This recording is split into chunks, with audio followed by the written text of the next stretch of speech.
This week's video is going to be a little different, but kind of the same. Oh, see what I did there? Anyway, you see, my videos are normally mountain bike related.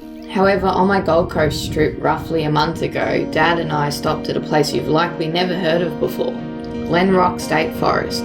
If you love camping and live in southeast Queensland, you likely know all too well about the usuals like Lamington National Park, Fraser Island and Booloumba Creek.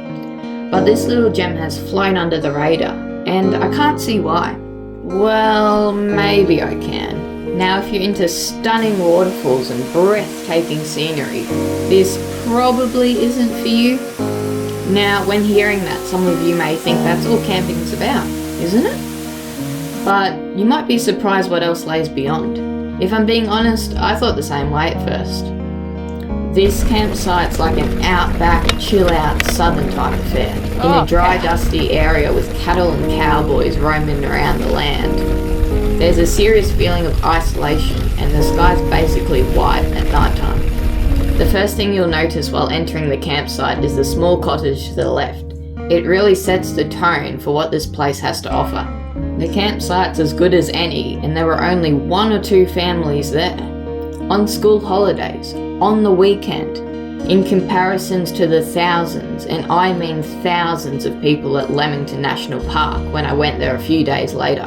There were drop toilets, benches, no drinking water, and that cottage I mentioned earlier. But other than that, it's just you and the wilderness. Imagine how cool it'll be just to hang out in a place like this for a month or so. With no worries in the world, no rush to see or do anything, just relax. Sounds like the dream. Now there are 3 trails linking off from the campground, 2 allowed by bikes. This is mountain biking channel, what do you expect? They're the 2 Dad and I did. One, in my opinion, was much more rewarding than the other. The Blackflow Trail is 3 times longer at 16 kilometers round trip, over the Christie's Loop at 5.2 kilometers round trip.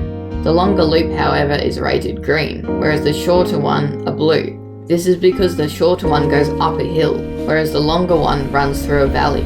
Christie's Loop, the shorter one, is way better in my opinion, as you get this amazing view. I'm not sure whether people are meant to climb this little bit up to the summit, however it's well worth it. Also, if you're bringing bikes along, this loop has a sweet little fire road bomb type section. And if you're lucky, a few cows may run alongside you. There's a few cows coming this way. A few cows. Must be feeding time or something. Not to say that the second loop's bad or anything, it's just a bit bland with no real reward at the end.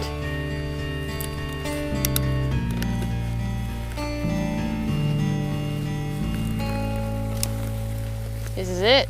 Still, with the sunset on the way back, it really reminded me of the only video game I actually like, Firewatch. Both trails link back up with the cottage. There's a lot of history with this place, about the early settlers of Australia.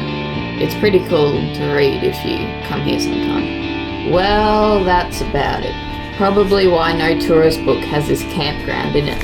However, if you've never tried this style of camping, you really should. So that's it for this week's video. If you enjoyed it, please make sure to do what every other YouTuber tells you to do. Thanks guys.